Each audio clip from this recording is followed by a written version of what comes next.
주님께서 여러분과 함께 마테오가 전한 거룩한 복음입니다. 그때 예수님께서 사도들에게 말씀하셨다. 가서 하늘나라가 가까이 왔다 하고 선포하여라. 앓는 이들을 고쳐주고 죽은 이들을 일으켜 주어라. 나병 환자들을 깨끗하게 해주고 마귀들을 쫓아내어라. 너희가 거저 받았으니 거저 주어라. 전대에 금도 은도 구리돈도 지니지 마라. 여행 보따리도 여벌옷도 신발도 지팡이도 지니지 마라. 일꾼이 자기 먹을 것을 받는 것은 당연하다. 어떤 고을이나 마을에 들어가거든 그곳에서 마땅한 사람을 찾아내어 떠날 때까지 거기에 머물러라. 집에 들어가면 그 집에 평화를 빈다고 인사하여라. 그 집이 평화를 누리기에 마땅하면 너희의 평화가 그 집에 내리고 마땅하지 않으면 그 평화가 너희에게 돌아올 것이다. 주님의 말씀입니다.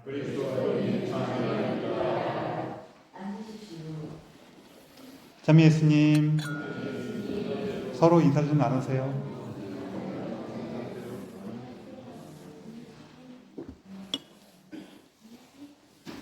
어떤 분이 이름이 윤성은이라는 이름이었는데 이분이 이제 요양원에서 일을 했어요.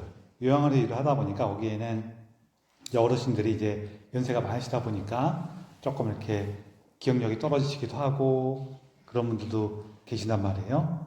그래서 이분들이 이분의 이름을 다 기억을 못하니까 이름을 좀 쉽게 기억하게 하려고 성은이 만극하옵니다 할 때 그 성은이에요 이렇게 알려줬어요. 그리고 나서 다음번에 갔더니 거기 계신 어르신들이 윤 만극 선생님 어서 오세요 그러더라고요. 오늘 우리는 이제 사도 바르나바 축일을 기념하고 있습니다. 바르나바 사도는 성경에서 특히 사도행전에서 여러 장면에 나타나요.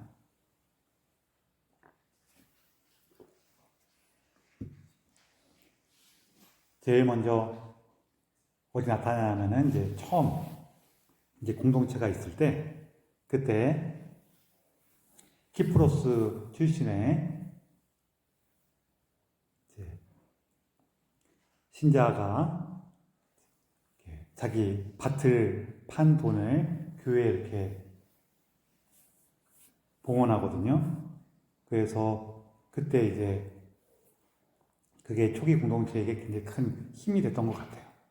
왜냐하면 이제 초기 공동체에서는 우리가 가진 것을 각 서로 나누어서 필요한 만큼 이렇게 갖다 사용하고 있었기 때문에 그렇게 크게 봉헌하거나 기부하는 분이 있으면은 이제 용기가 많이 나죠. 그래서 이분이 그때 또 이름을 받은 게 위로의 아들이라고 해갖고 바르나바예요. 그래서 바르나바라는 이름 자체가 이제 위로의 아들이라는 뜻이에요. 그리고 우리가 또 알고 있는 것이 몇 가지가 있는데 이분의 그 조카 친척이 이제 요한이라고도 하는 마르코라고 전해져요. 그게 나중에 보면은 이 마르코 때문에 바오로서하고 조금 갈등이 일어나는 원인이 되기도 하는데, 근데 이제 이때 좀 다른 걸 얘기하려고 이 얘기를 먼저 꺼내는 거예요. 왜냐하면은 거기 보면은 이제 마르코의 집이 예루살렘 안에 있었던 것 같아요. 그 사도 베드로가 감옥에 갇혔다가 밤에 천사들이 와서 베드로 사도를 이렇게 감옥에서 꺼내주거든요. 그랬더니 베드로 사도가 마르코의 집에 가서 거기 모여있어 이렇게 베드로 사도를 위해서 기도하고 있던 신자들한테 자기가 무사히 빠져나왔다는 이 얘기를 전하고 이제 떠나는 그 부분이 있거든요. 그러면은 이제 마르코네 집은 예루살렘 안에 있어야겠죠. 그리고 이 집이 또 언제 사용한 걸로 이제 우리가 추측하냐면은 아마 예수님께서 마지막 만찬하실 때 그 집이 바로 이 마르코네 집이었던 것 같기도 해요. 왜냐하면은 예수님께서 이제 마지막 만찬하시고 나서 다시 올리브산으로 가시잖아요. 그때 다른 복음서에는 안 나오는데 마르코 복음서에만 거기 소년 하나가 따라갔다 이 얘기가 들어있어요. 그리고 이 소년 젊은이가 나중에 어떻게 되냐면은 예수님을 잡으러 병사들이 왔을 때 이 옷을 딱 잡으니 이 젊은이의 옷을 잡으니까 어떻게 했대요? 그 옷을 벗어버리고 빨개 벗고 도망갔다 이 얘기가 써 있어요. 이 얘기는 다른 복음서에도 안 나올 뿐만 아니라 사실은 예수님 얘기에 별로 이렇게 중요한 얘기도 아니에요. 어떤 애 한 명이 따라갔다가 예수님 잡혀갈 때 빨개 벗고 도망갔어. 그냥 이 얘기거든요. 근데 마르코 복음에만 써 있고, 이 친구가 마르코가 아닐까라고 이제 생각을 하는 거예요. 근데 얘가 이런 얘기를 왜 드리냐면은,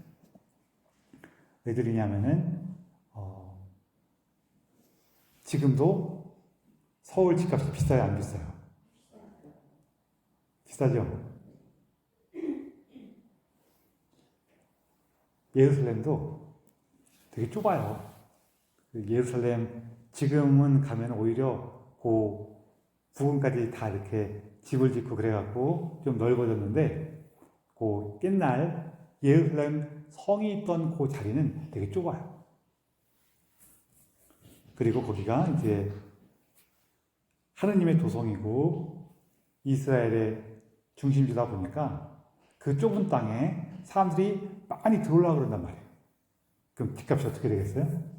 비싸죠. 좀 비슷한 예로 그 예루살렘 지금도 예루살렘 아마 동쪽 문인 것 같은데 동쪽 문으로 예루살렘 성의 동편으로 가면은 거기에 저는 동쪽이라고 기억하는데 동쪽이 아닐 수도 있어요. 거기 가면은 그 묘지가 있거든요. 그 묘지가 이제 쭉 사람들이 붙여 있는데 아직 안 묻힌 자리가 있겠죠. 묘지를 이렇게 만들어 놓고 빈자리들이 있을 거 아니에요. 그 땅이 어마어마하게 비싸대요. 우리를 치면은 저기 공동묘지 혹은 뭐라 하지 요즘에는 추모공원, 그렇죠? 추모공원 그 빈자리 값이 어마어마하게 비싼 거예요. 왜 비싸냐면은 이스라엘 사람들은 하느님의 날이 오면은 이제 예루살렘 성전에서 지금은 그 성전이 다 무너지고 없긴 없거든. 한쪽 벽에 일부만 남아 있어요. 그 성전에서부터 시작해갖고 쫙 죽은 이들이 살아나리라고 이렇게 생각을 하고 있어요. 그러니까 그 예루살렘 성전에서 가까운 자리에 있으면 있을수록 어떻게 되는 거예요? 빨리 살아나는 거예요. 빨리 살아나는 거니까 거기 좀 묻히고 꼭 빨리 사는 게 아니라고 하더라도 우리가 특히 유다인들이라면은 그 예루살렘 성전에 가까운 자리에 내 무덤 묻혔으면 하는 바람이 있겠어요, 없겠어요? 있단 말이에요. 그런데 지금 유대인들 중에서 이렇게 사업이나 여러 가지로 성공해서 재산이 굉장히 많은 사람들이 많다고 전해지죠. 그럼 그런 사람들은 돈이 너무 많아. 재산이 너무 많으면은 거기 자기 자리 좀 이렇게 구해놓으려고 하겠어요, 안 하겠어요? 그럼 자리는 몇 개 없는데 서로 그건 구하고 싶은데 이 구하려고 하는 사람들이 돈이 다 많아. 그럼 그 땅값이 어떻게 되겠어요? 부르는 게 값이 되는 거죠, 말 그대로. 지금도 좀 그렇대요. 그래갖고 거기 여러분들 예루살렘에 가고 거기 묘지 딱 보면은 야, 여기 붙인 사람들은 옛날에 붙인 사람들은 안 그랬을 거예요. 근데 비교적 최근에 거기 자리를 부원하신 분들은 참 이게 비용이 엄청났겠다 하는 그런 좀 잡다한 생각을 할 수가 있어요. 지금도 그런데 옛날에도 예루살렘은 이제 빚었어요. 그러다 보니 예루살렘 안에 집이 있다는 거는 그 집안이 이렇게 좀 재산이 많다는 거예요, 적다는 거예요. 아무래도 많다는 거죠. 그리고 그런 시절이다 보니까 또 뭐가 있냐면은 지금도 이거 우리도 옛날 우리 생활하던 걸 기억하시는 분들은 조금 기억을 하실 거예요. 집안에서 한 사람만 엄청 잘 되는 경우가 드물어요. 왜냐면은 한 사람이 엄청 잘 되고 나면은 자기 가족들, 친지들 이렇게 다 이렇게 좀 도와줘갖고 뭐 좀 하게 시켜야 안 시켜요? 시킨단 말이에요. 요즘에는 그런 거가 없어졌는데 옛날에는 그런 게 많이 있었어요. 그러다 보니까 이 바르나바도 아마 그렇게 예루살렘 안에 집이 있는 그런 사람하고 이렇게 일가 친척이었으면은 꽤 그 재산이 많았을 거고 그런 것들을 이렇게 기꺼이 어려운 사람들을 위해서 또 교회와 함께 나누기 위해서 이렇게 봉헌했다는 거예요. 그러다가 그런 얘기가 있고 나서 이제 그 다음에 언제 나타나냐면은 사울이 이제 다마스커스로 가는 길에서 하느님을 만나고 다시 예루살렘 돌아왔을 때 하느님을 만나고 거기서 예수님을 믿게 된 다음에 또 우여곡절이 좀 있어요. 이렇게. 아라비아에도 갔다가 거기서 죽을 뻔하다가 다시 예루살렘으로 돌아오는 여러 가지 우여곡절이 있는데 그게 우여곡절을 겪고 나서 예루살렘으로 왔을 때 예루살렘에 있는 사람들이 저 사울이 회심했다고는 하는데 저거 믿을 수가 있나 하고 이렇게 걱정하고 있을 때 바르나바가 가서 사울을 만나고 사울을 교회로 데리고 와요.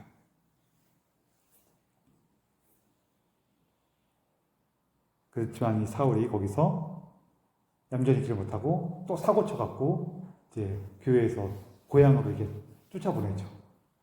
고향에 갔는데 그러고 나서 이제 나중에 안티오키아에서 예수님을 믿는 사람들이 늘어났다는 소식이 있어요. 몇 년 지나고 나서 그때 예루살렘에서는 이제 바르나바를 보냈는데 바르나바가 보고 여기 신자가 늘어났군 하면서 이 신자들을 가르치고 돌볼 사람으로 사울을 떠돌려서 사울이 가 있던 고향 타르소스에서 사울을 데리고 와서 이 안티오키아에서부터 활동을 할 수 있도록 이제 기회를 주죠. 같이 이렇게 불러서 활동할 수 있도록 초대해요. 그래서 이제 오늘 복음의 얘기가 독서에 있는 얘기가 나오는 거예요. 그리고 오늘 독서에 보면은 우리가 초기 교회를 이렇게 이해할 수 있는 특징이 몇 가지가 나오는데요. 안티오키아 교회에는 예언자들과 교사들이 있었는데 그들은 바르나바, 시메온, 루키오스, 마나엔 그리고 사울이었다 이렇게 나와요. 그래서 여기 바르나바, 시메온, 루키오스, 마나엔, 사울은 교회에서 어떤 역할을 하고 있어요? 예언자와 교사로서 이렇게 활동하고 있는 거예요. 그리고 이들이 이제 여기 성령께서 무언가 일을 맡기기 위해서 바르나바와 사울을 따로 뽑으시고 그들에게 그들과 함께 단식하고 기도한 뒤에 그들에게 안수하고 나서 떠나보낸다. 이 표현이 나와요. 그리고 이때부터 바르나바하고 사울을 뭐라고 부를까요? 뭐라고 불렀을까요? 사도라고 불러요. 그래서 이 사도라는 얘기가 처음에는 예수님의 제자 중에서 12를 칭하는 말로 사용을 하다가 조금 교회가 시간이 좀 지나고 나니까 그 12명 갖고 점점 퍼져나가고 있는 교회를 다 돌볼 수가 없게 된단 말이에요. 그래서 처음에는 그 부제들, 그 봉사자들이라고 우리가 사실 그 말을 그냥 번역하면은 봉사자라고 번역을 해야 되는데 봉사자라고 번역하면은 너무 일반적인 뜻으로 이해할 수가 있으니까 그걸 우리는 지금 부제라고 이제 번역을 해요. 그러니까 뭐 굳이 얘기하자면은 교회 내의 전문직 봉사자예요. 그런 사람들을 우리가 부제라고 부르는데 번역하다 보니까 그렇게 된 거예요.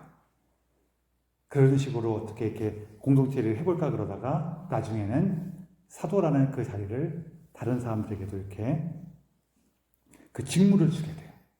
그래서 그 직무를 줄 때 보면은 몇 가지 중요한 요소들이 있어요. 그게 뭐냐면은 성령의 이끄심을 받아야 되고, 그리고 단식하고 기도하고 안수를 해야 돼요.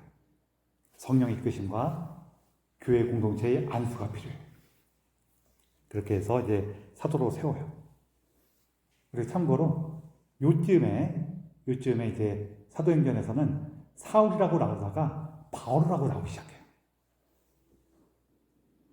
그래서 이 사울이 이스라엘식 이름이 사울이었고 아마 이방인들 사이에서도 더 쉽게 사용할 수 있는 그리스식 이름이 바오로였을 것이다 라고 우리는 이렇게 추정을 하는 거예요.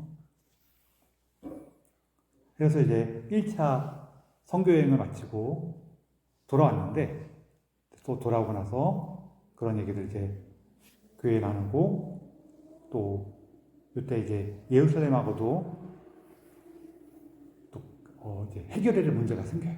그게 뭐냐면은 이방인들에게 할례를 줄 것이냐 말 것이냐, 이게 단순히 할례 문제를 넘어서서 우리가 율법을 어떻게 이해할 것이냐에 대한 문제예요. 그러니까 이스라엘 사람들은 기본적으로 율법을 잘 지키는 사람들이고 우리가 구원을 얻기 위해서는 율법을 지켜야 돼. 이걸 어떻게 할 거냐. 우리 삶에 있어갖고 율법이 더 중요하냐 아니면은 믿음이 더 중요하냐, 요거에 대한 얘기를 하는 건데요.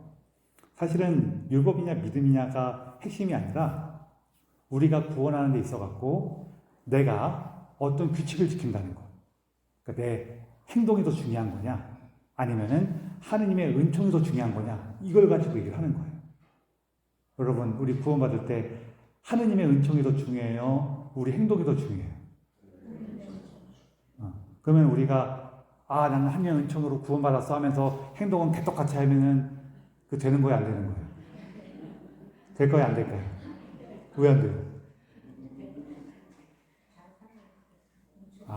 그게 왜 그러냐면요, 우리가 자꾸 헷갈리는 게 있는데 하느님의 은총을 받았더라도 내가 노력을 해야 됩니다 이렇게 이해하시면 안 되고, 뭐냐면은 하느님의 은총을 받으면은 개떡같이 살 수가 없어요.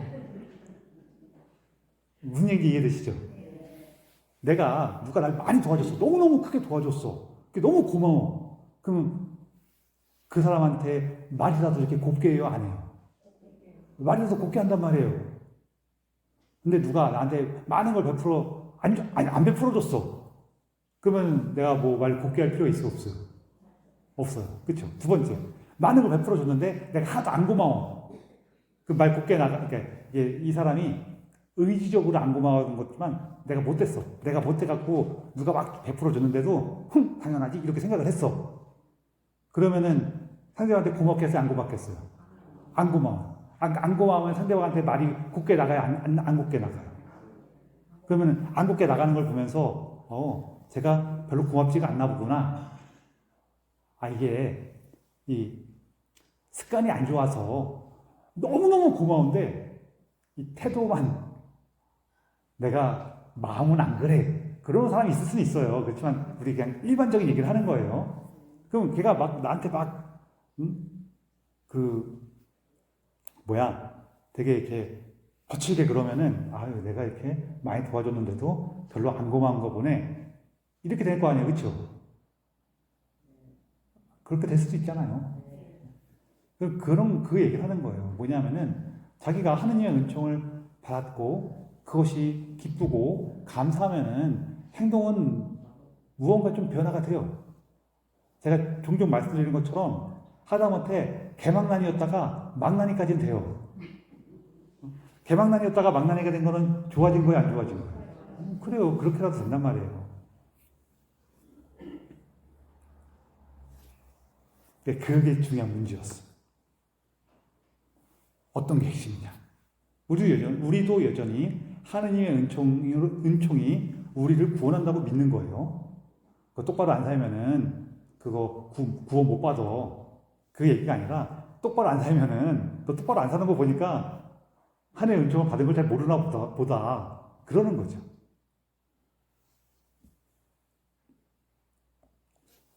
그리고 나서 그래서 결국 우리 구원의 핵심은 하나님의 은총이고 우리끼리 이렇게 내가 뭘 잘했냐 못했냐 따지는 거는 우리 구원의 핵심이 아닙니다. 이렇게 된 거예요.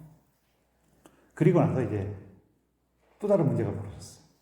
뭐냐면은 이 첫 번째 복음을 전하러 여행을 떠났을 때 그때 사실은 마르코가 같이 갔었어요. 아까 계속 나왔던 마르코 있죠. 이 마르코가 중간에 도망갔어요. 왜 도망갔을까요? 너무 힘들어갖고 도망갔어요. 근데 이제 두 번째로 떠나려고 하니까 마르코가 다시 왔어요. 이번에는 내가 자기가 열심히 하겠대.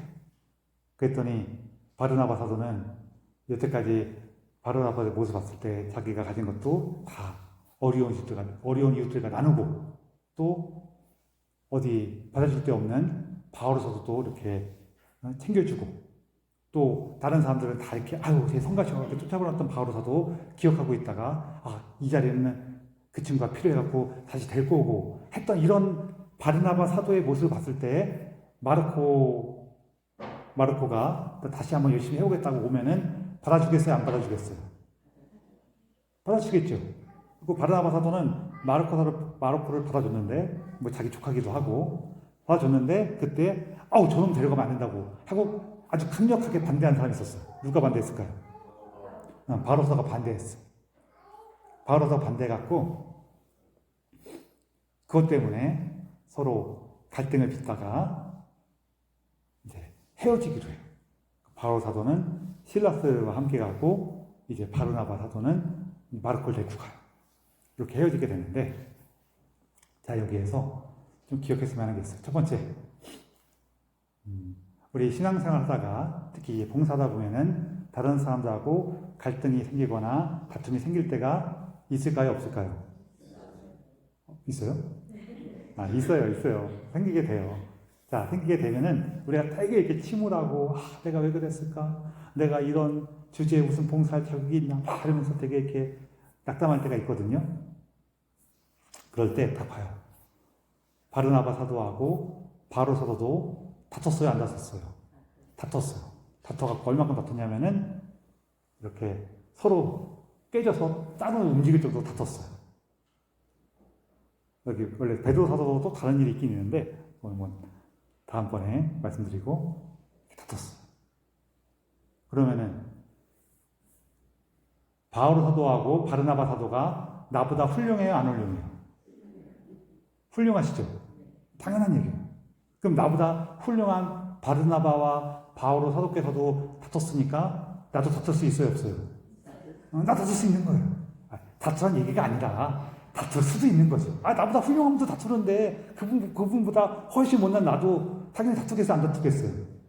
이건 다툴 수 있냐 없냐 문제가 아니라 당연히 다툴 거란 말이에요. 그 얘기를 하는 거예요. 또 여러분 너무 실망하지 마시고 생길 일이 생겼구나. 그러세요.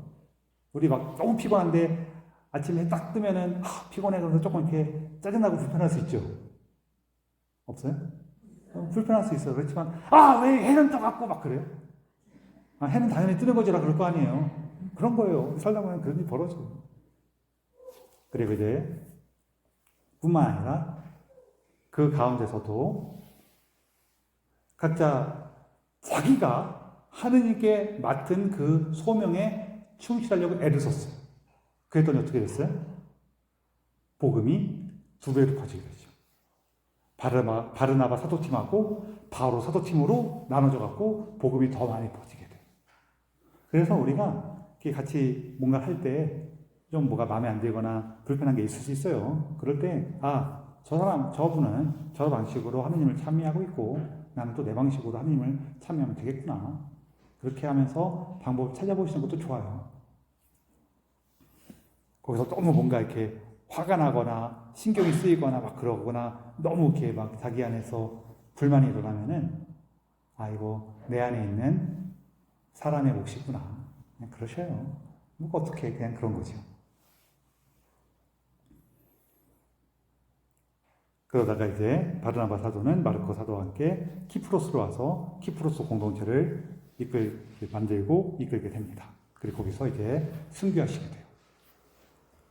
또 우리가 이제 바르나바 사도를 기억하면서 우리 교회 안에 주어진 여러 가지 복 그리고 우리가 같이 신앙생활 하다 보면은 생길 수 있는 여러 가지 갈등이나 다툼들 이런 것들 안에서도 내가 그 안에서도 하느님을 기억할 때 다시 새롭게 나아가게 되겠구나 하는 걸 기억하시고 특별히 이 바르나바 사도의 온유함, 바르나바 사도의 그 버려진 이들에 대한 안타까운 마음과 그들을 돌보고자 하는 그 마음들을 기억하시면서 이제 두 가지를 하실 수가 있어요. 하나는 내가 조금 하느님 앞에 부족한데 바르나바 사도께 도움을 청해서 좀 부족하고 이렇게 약한 이들 많이 불러서 하느님의 일꾼을 세우셨으니 저도 좀 데리고 가세요라고 이렇게 청하기도 하시고 또 혹은 바르나바 사도를 닮아서 나도 다른 이들에게 좀 더 너그럽게 하고 싶으시다면은 그것도 마찬가지로 바르나바 사도께 정부를 청하십시오. 그렇게 해서 바르나바 사도의 정부에 힘입어서 하느님의 사랑과 은총으로 우리 삶이 더욱더 충만해지기 바랍니다. 성찬절